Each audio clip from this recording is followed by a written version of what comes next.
वें प्राप्त राजन्नानकाच्छिरः।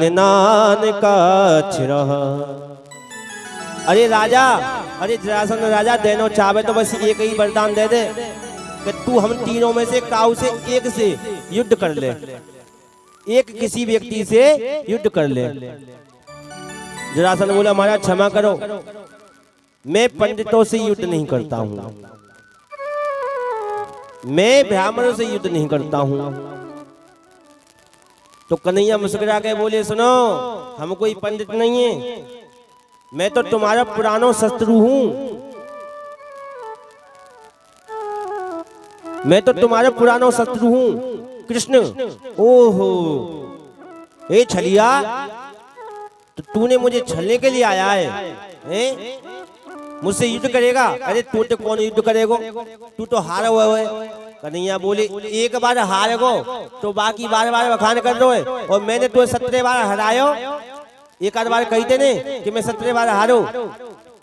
कन्हैया बोले सुनो, हमें से युद्ध तो करना पड़ेगा, संकल्प लियो। जरासंध बोला देखो तुम तो हारे हुए हो, तुमसे तो युद्ध करूंगा नहीं, पहली बात सुन लो। और रही अर्जुन की बात, या दुबले पतले से कौन लड़ेगा, ये तो मैं मुकाबले को नहीं, मैं नहीं लड़ूंगा आते।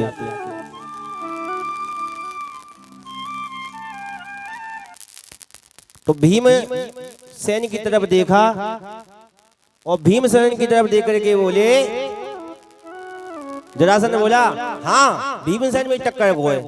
अब भीमसेन तो फूल के गोल मटोल है गए कि बताओ, दोनों फैल कर दिए, अब मुझसे युद्ध करेगा।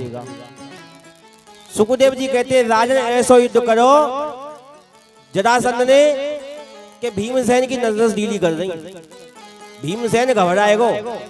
भीमसेन न्यू कहने लग गए कि भैया अगर तुम दोनों चलने में संग में चलो, नहीं तो मैं तो भाग जाऊंगा रन छोड़ के। कन्हैया बोले जब तक तुम बड़े पहलवान बन रहे हैं, जब तो पहले कह रहे के बताओ मैं यूं या टक्कर को, अब का क्यों भाग रही हो?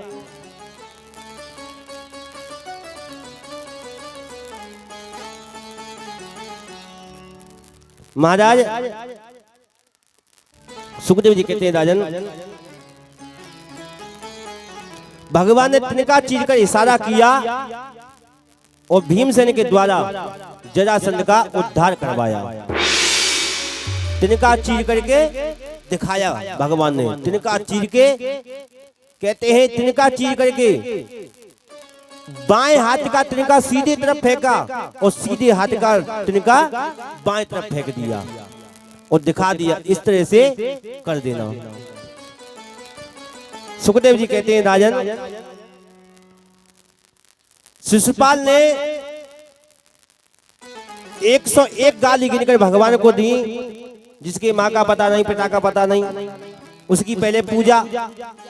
भगवान ने दिव्य सुदर्शन से उसके सिर को धड़ से अलग कर दिया और उसका उद्धार कर दिया। देखो अब पांडवन ने यज्ञ चालू करो, यज्ञ देखो, यज्ञ में सबसे पहले भंडारे को का काम हुए, धन इकट्ठो करवे की। जैसे हमारे कार्यकर्ता बेचारे, हमारे जो कार्यकर्ता लगे हुए हैं कैसे भंडारों कर हुए, तो पहलो भंडारो होतो है धन को, धन नहीं आवेगो तो भंडारो आगे कैसे होगा, कैसे यज्ञ होएगो। तो यज्ञ में सबसे पहले भंडारे के लिए चाहिए धन। तो सुखदेव जी कहते हैं भगवान ने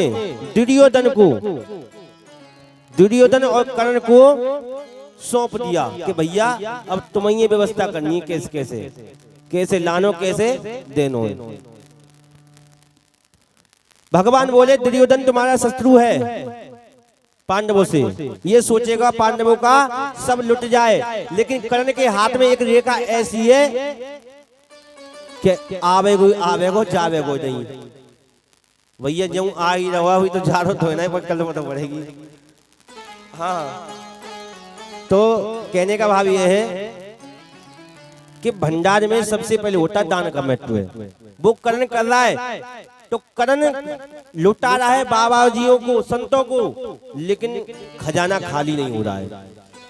और मैंने आपको बताया दान करने से धन बढ़ता है, इसलिए दान सबको करना चाहिए।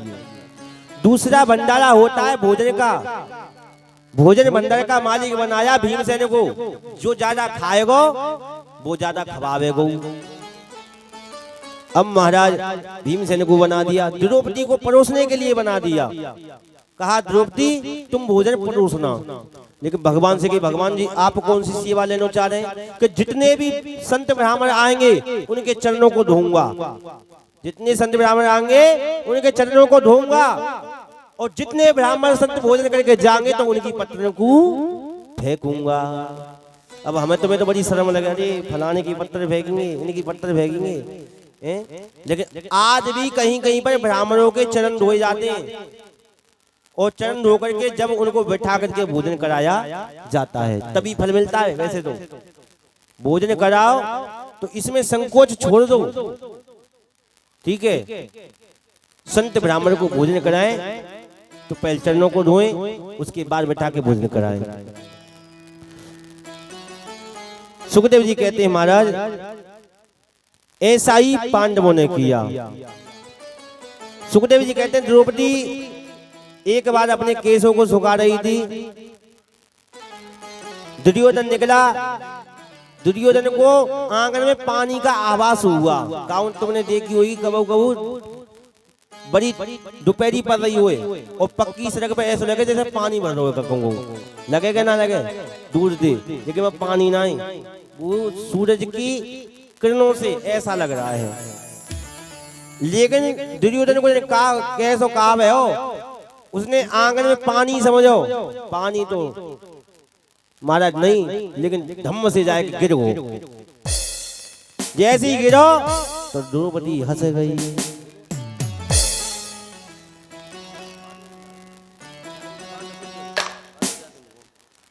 तो सुखदेव जी कहते हैं राजन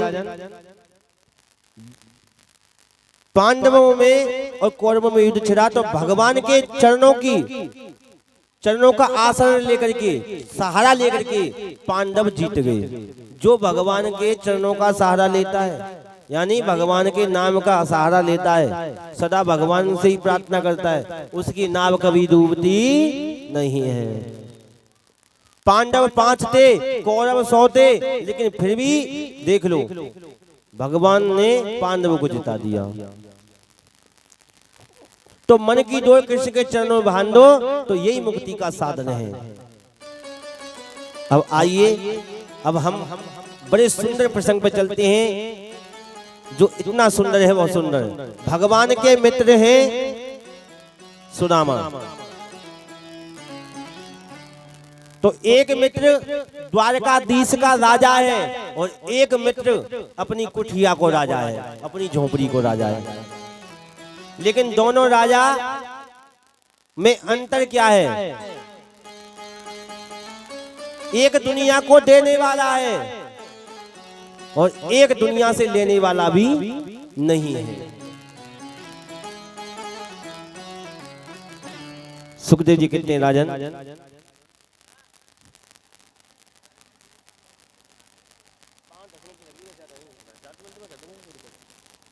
सुखदेव जी कहते हैं राजन सुदामा के जीवन में बहुत गरीबी है। कृष्ण श्यासीड सका कच्छिद ब्राह्मणो ब्रह्म विद्मः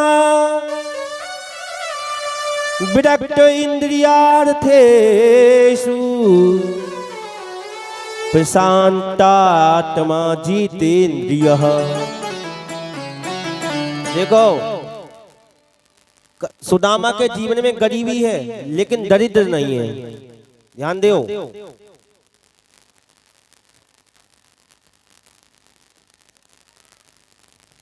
और तुम्हारी समझो समाधान है गो, जब तुम हल्ला आपस में वार्तालाप कर रही हैं मैया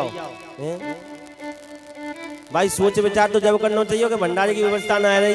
अब सबसे काम है कि तो आज की कथा तो शांत सुन लो, कल तो भंडारा ही खानो है, कल तो प्रसाद पानो है। अब आज नहीं थोड़ी शांति बनाए रखो, आज और नहीं परेशान कर रहा हूँ कल दे तो तुम कहूँ डोलियो, कोई दिक्कत नहीं। हाँ, खूब बिना नहाए धोए के, बिना नहाए बासे मोटे खाइयो, पानी पियो। हाँ, लेकिन आज कथा सुनो और अच्छी लगे तो जीवन में उतारो।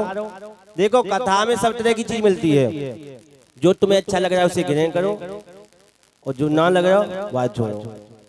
तो अब शांति बनाए थोड़ी देर। भगवान के प्रिय मित्र हैं,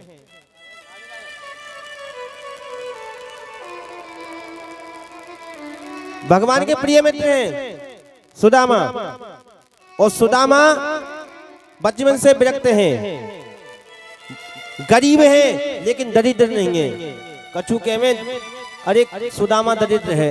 दरिद्र उसे कहते हैं जो जिसके पास वस्तु हो फिर भी दुनिया से मांगता है, वो गरीब दरिद्र है। और जिसके पास में कुछ भी नहीं है फिर भी किसी से नहीं मांगता, वो गरीब है लेकिन दरिद्र नहीं है। कुछ लोग कहते हैं सुदामा भीख मांगते। सुदामा ने जीवन में कभी भीख नहीं मांगी। भीख मांगते तो गरीबी नहीं आती। भीख तो आजकल मांगी जाए, जो आजकल होते सोते हो भीख मांग रहे। सुखदेव जी कहते हैं राजन, भयंकर गरीबी है सुदामा के जीवन में, लेकिन मांगते कभी किसी से नहीं। सत्संग में जो आ जाए, कथा कीर्तन में आ जाए, उसी से घर का पालन करते हैं। कभी कभी तो ऐसा होता है महाराज कुछ नहीं आता है तो मई कहते हैं सुदामा की पत्नी सुशीला और अपने पति से कहती है महाराज कुछ लेकर के आओ। तो बच्चों को केवल ये जलासा देती है, अभी लेकर, अभी आ रहा है, भोजन आ रहा है, अभी प्रसाद आ रहा है। और बर्तन को, खाली बर्तन को चूल्हे पे रख देती है, दिखाने के लिए बेटा को लगे कुछ बनने वाला है। लेकिन कहते हैं रात्रि हो जाती है, पुत्र सो जाते हैं, दूसरा दिन लग जाता है, भूखे सो जाते हैं। अब ऐसी गरीबी का जीवन में हुए तो वो गरीब है। लेकिन हम वैसी चिल्ला रहे हैं हाय गरीबी, हाय गरीबी, अरे बहुत महंगाई है, बहुत वो है। देखो हम तुम सुदामा से गरीबी में बहुत बहुत अमीर है, गरीब नहीं है, बहुत अमीर है। लेकिन हम दरिद्र हैं। क्यों? क्योंकि हमारे पास सुदामा से ज्यादा सब कुछ है, फिर भी हम कह रहे हैं हाय हमारे पास कुछ नहीं है, कुछ नहीं है। महाराज सुदामा से एक दिन हाथ जोड़ करके और सुशीला बोली महाराज हमें पता चलिए कि तुम्हारे मित्र, तुम्हारे सका द्वारकाधीश हैं, तो क्यों ना तुम एक बार जाओ मिलवे को। का पता तुम पे अगर दृष्टि डल गई उनकी, तुम्हारी गरीबी देख ली तो कल्याण ही है जाए। तो पता है सुदामा का बोले नहीं नहीं, मैं मांगने के लिए नहीं जाऊंगा, मैं मांगने के लिए नहीं जाऊंगा बाके पास में, मेरे पास में कोई कमी नहीं, सब है मेरे पास में, मैं मांगने के लिए नहीं जाऊंगा।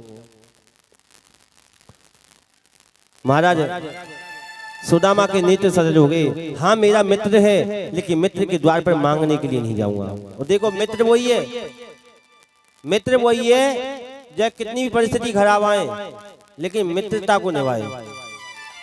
अब आजकल तो मित्र ऐसे हैं जब तक जेब में दाम है जब तक तो मित्र हैं, परसों कहेंगे हम तो तुम जानती नहीं तुम कौन है। आजकल तो मित्र केवल स्वार्थ के मित्र हैं। कोई 100 में 10 निकलिया 5 निकलिया में जो मित्र के घर को अपना मित्र मानते हैं, मित्र की बहन है माँ है, अपनी माँ जैसी बहन जैसी मानते हैं। नहीं तो आजकल तो बस 2 चीजों की मित्रता है, एक तो सुंदर स्त्री हुए और एक धन हुए, इन दोनों की मित्रता है और कैसी मित्रता ना है। लेकिन मेरे सुदामा और कृष्ण की मित्रता बड़ी प्रवीण है। बेचारे दोनों लंगोटिया याद हैं, दोनों एक संग पढ़े लिखे हैं, एक संग खेलते थे। लेकिन वो द्वारका का राजा है और एक अपनी कुटिया का राजा है। सुदामा जी की पत्नी ने कहा महाराज तुम मांगे में मत जाओ, लेकिन मित्र के दर्शन करवे तो जाओ। अरे देख के तो आओ, मिल के तो आओ भाई, मिलवे तो जानो चाहिए। और बहुत दिन बीत गए जब से तुम कबू गए नहीं है, लेकिन एक बात तुम्हें जानो चाहिए, मित्र से राजी खुशी लेनी चाहिए।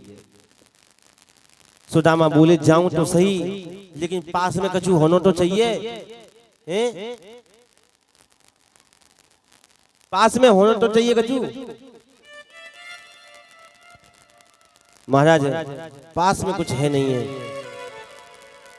सुशीला बड़ी चालाक है। सुशीला बोली महाराज आप चिंता मत करो, आप तैयारी करो जावेगी, मैं कछु ना कछु लेके आऊं।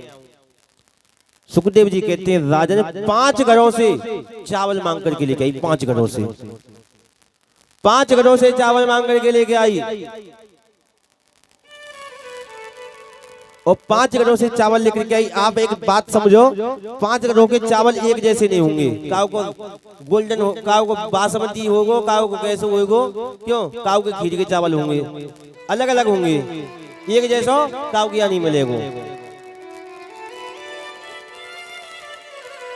जागी जैसी परिस्थिति होगी उसके यहाँ उसी प्रकार से होगा।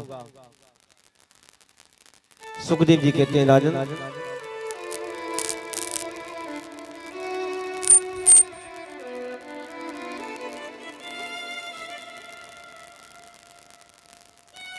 महाराज सुशीला 5 घरों से इसलिए मांग के लाई कि कन्हैया अगर इन चावल को देखेंगे ना तो उनको पता चल जाएगा, बताओ इनके घर में एक जैसा चावल भी नहीं है। इतनी होशियार थी सुशीला। सुशीला ने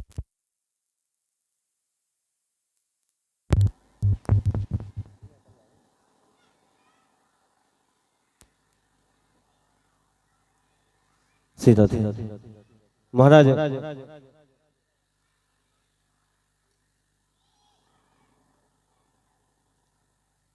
सुशीला 5 घरों से चावल इसीलिए मांग करके लाई कि द्वारकाधीश इन चावलों को देखेंगे।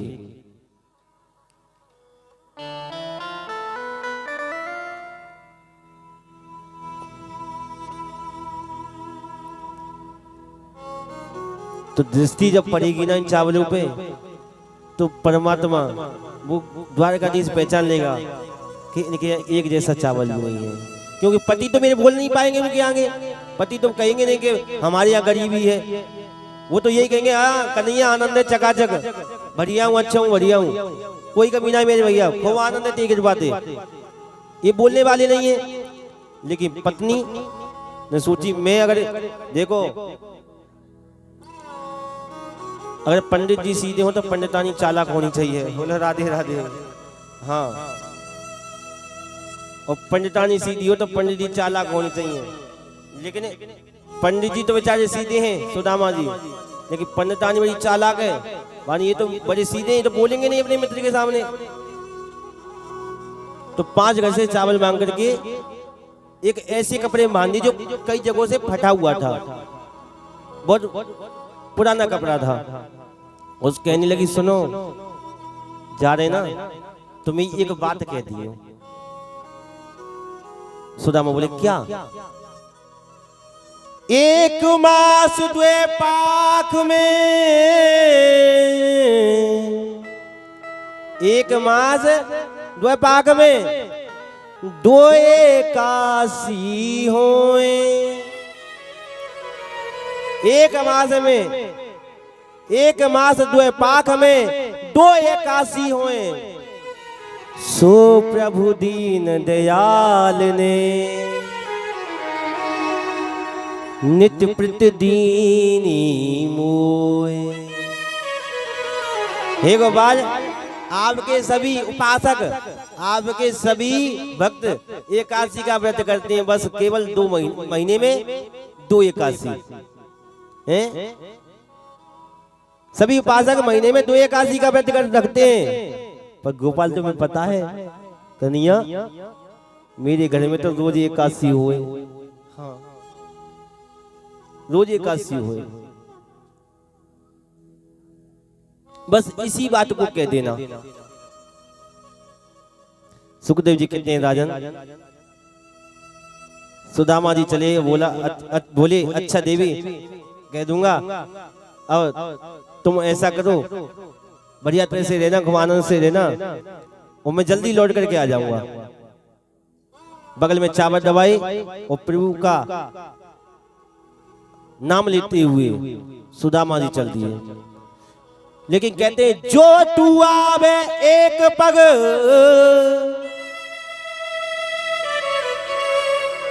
मैं आऊं पग साथ।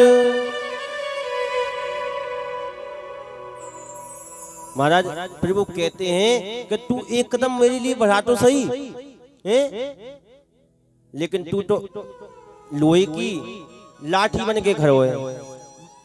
अगर तू लोहे की लाट है ना तो फिर देख ले मैं तो टिक्का बनाऊं। प्रभु कहते हैं तू मेरे लिए पिघल तो सही, मैं भी पिघल, इतना पिघल जाऊंगा कि तू एक कदम बढ़ाएगा मैं 100 कदम चल के आऊं, 7 कदम चले गया हूं। गोविंद कहते आगे बढ़ तो सही। मेरे सुदामा अपने मित्र से मिलने के लिए जा रहे हैं और हमारे सुदामा तैयार है, ज्यादा दिक्कत मत करो, ज्यादा समय ना ले रहो, अभी बुला ही रहा हूं इसे। हाँ अब हमारे सुदामा जल्दी सजा में कहा करें। अब भैया मेरी बात है, थोड़ी कथा तो कहनी है आगे, तो आइए जल्दी, ज्यादा समय नहीं, घर से तो निकल गए, हवाल पहुंचा में द्वारकाधीश के पास हवाल पहुंचा में। तो आइए एक भजन उसके बाद हम फिर पहुंचाएं। तो कहते हैं सुदामा जा रहे हैं, घनश्याम तुम्हें ढूंढने और जाए कहां कहां, अपने बिरह की याद दिलाए कहां कहां। कन्हैया को ढूंढने के लिए निकल गए, जानो द्वारका, पहुंच गए काशी, हरिद्वार पहुंच गए। महाराज भटक रहे, लेकिन कहते भटकते पर मन में यही आस है कि गोविंद से मिलूंगा, कन्हैया से मिलूंगा। महाराज आगे जाकर के एक नदी पड़ गई और नदी को देख करके बोले अब तो है गए हम, अब तो हम है गए नदी पार। तो महाराज कहते हैं एक के बताया, बोलो अरे भैया का वो पार है नो, का वो पार है नो है। सुदामा बोले हमें है नो। और सुदामा जैसे ही बैठने के लिए तैयार हुए तो केवट बोले पास में कछु हटो के नहीं, कछु हुए तो बैठी हो।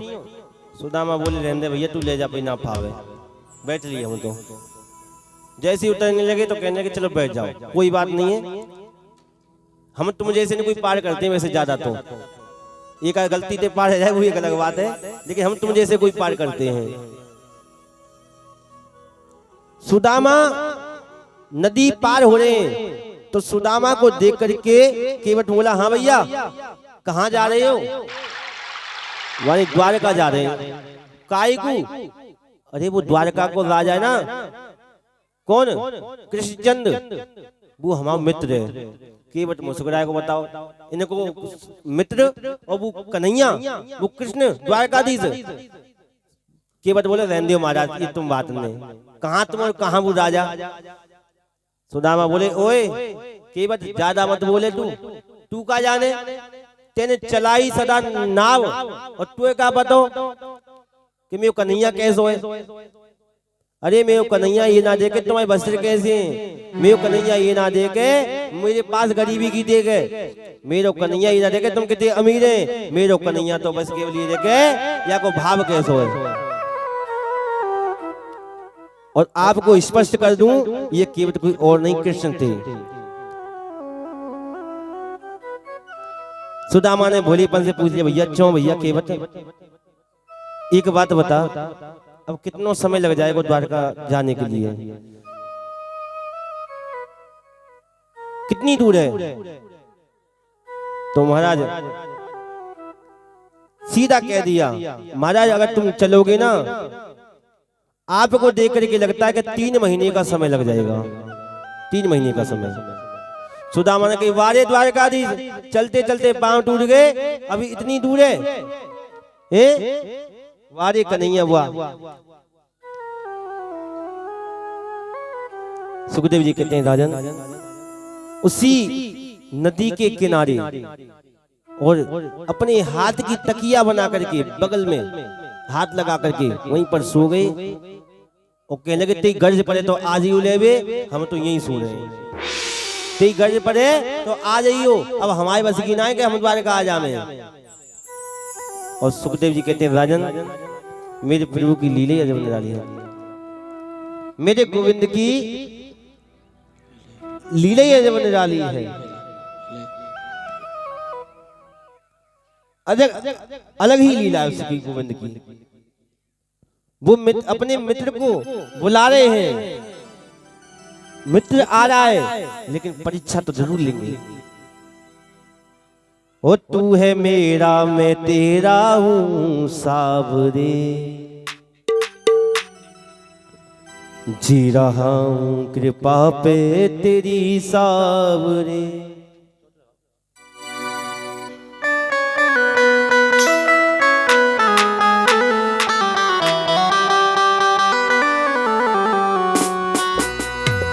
तू है मेरा मैं तेरा ही हूँ सावरे, जी रहा हूँ कृपा पे तेरी सावरे। और मिल गई हर खुशी मिट गए सारे गम, मिल गई हर खुशी मिट गए सारे गम, बात बिगड़ी बनाई मेरी सावरे। तू है मेरा मैं तेरा सावरे, तू है मेरा मैं तेरा सावरे, जी रहा हूँ कृपा पे तेरी सावरे, जी रहा हूँ कृपा पे तेरी सावरे, जी रहा हूँ कृपा पे तेरी सावरे, जी रहा हूँ कृपा पे तेरी सावरे। मिल गई हर खुशी मिट गए सारे गम, मिल गई हर खुशी मिट गए सारे गम, वो बात बिगड़ी बनाई मेरी सावरे, वो बात बिगड़ी बनाई मेरी सावरे। तू है मेरा मैं तेरा हूँ सावरे, तू है मेरा मैं तेरा ही हूँ सावरे, वो जी रहा हूँ कृपा पे तेरी सावरे, ओ जी रहा हूँ कृपा पे तेरी सावरे, जी रहा हूँ कृपा पे तेरी सावरे। बीच बीच ताली से लगाते हुए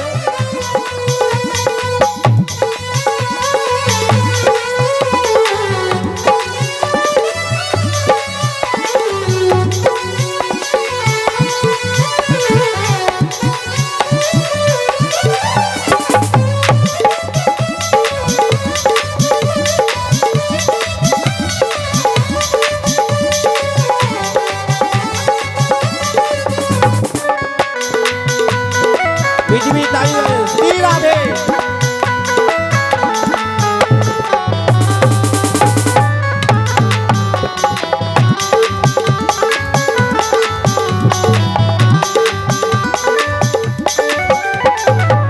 तो जहाँ का तू मालिक दयावान है, तो जहाँ का तू मालिक दयावान है, अपने भक्तों पे तू तो मेहरबान है, ओ अपने भक्तों पे तू तो मेहरबान है।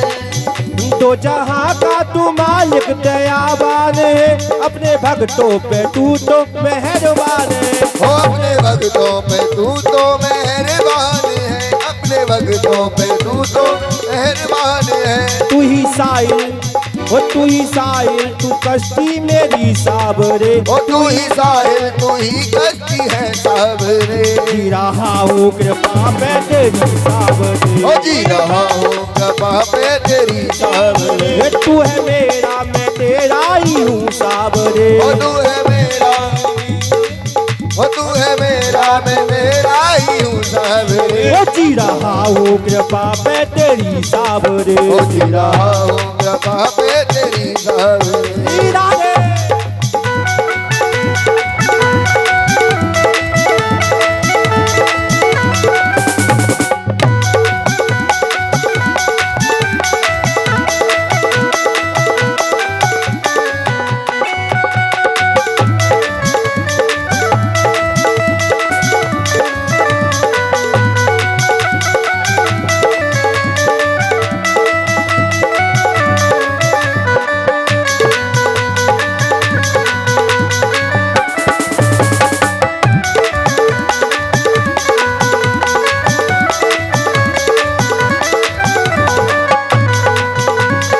जय हो।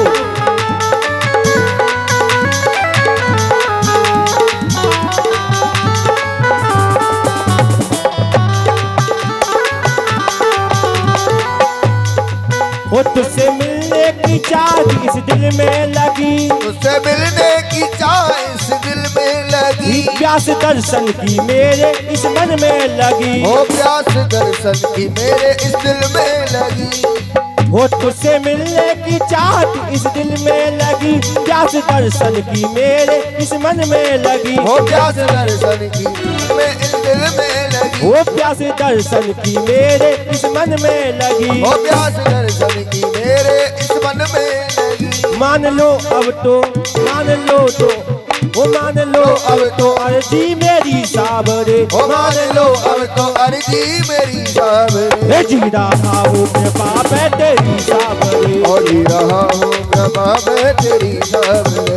तू है मेरा मैं तेरा ही हूँ साबरे, ओ तू है मेरा मैं तेरा ही हूँ साबरे, वो जी रहा हूँ कृपा पे तेरी साबरे, ओ जी रहा हूँ कृपा पे तेरी साबरे, जी रहा हूँ कृपा पे तेरी साबरे, ओ जी रहा हूँ कृपा पे तेरी साबरे, जी रहा ओ जी रहा हूँ हूँ कृपा कृपा पे पे तेरी साबरे।